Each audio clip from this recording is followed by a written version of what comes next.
కాదండి, విషపురుగుని తీసినట్టు తీసేసాడు. విషపురుగు తీసేసినట్టు. విషపురుగుని ఎవడో పట్టుకోడు, దగ్గర పెట్టుకోడండి. కాబట్టి జగన్మోహన్ రెడ్డి నిజ స్వరూపం ఒక విషపురుగు అన్నట్టుగా ఆయన చెప్పేశాడు.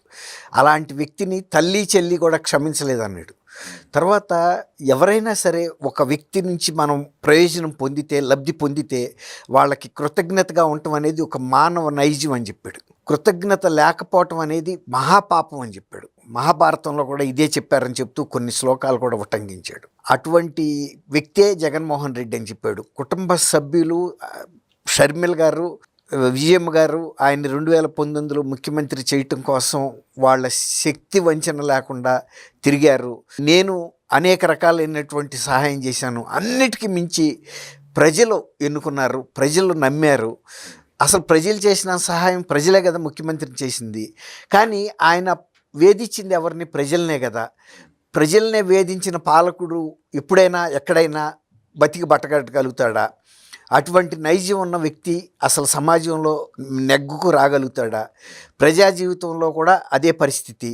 అసలు జగన్మోహన్ లాంటి కృతజ్ఞత లేని వ్యక్తిని నేను ఇంతవరకు చూడలేదు, అలాంటి మహాపాపి అన్న అంత ఇదిగా చెప్పేశాడు.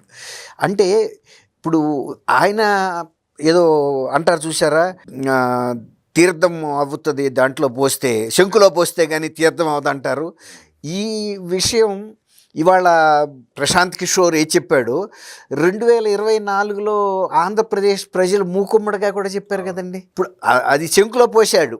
ఎందుకంటే ఎవరైతే ఆ రోజున ఆయనకి వ్యూహం అమలు చేశాడో, సహాయపడ్డాడో, ఇవాళ అసలు అతన్ని కూడా లేదని చెప్పాడు, నాకు కూడా ద్రోహం చేశాడని చెప్పాడు. అంటే దాని అర్థం నాకు ఏమర్థమైందంటే, అతను డీల్ ఏదైతే మాట్లాడుకున్నాడో, నేను ముఖ్యమంత్రి అయితే ఇంత ఇస్తానని, ముఖ్యమంత్రి అయిన తర్వాత అందరికీ చెప్పినట్టే ఆమెకి కూడా చెప్పేశాడు.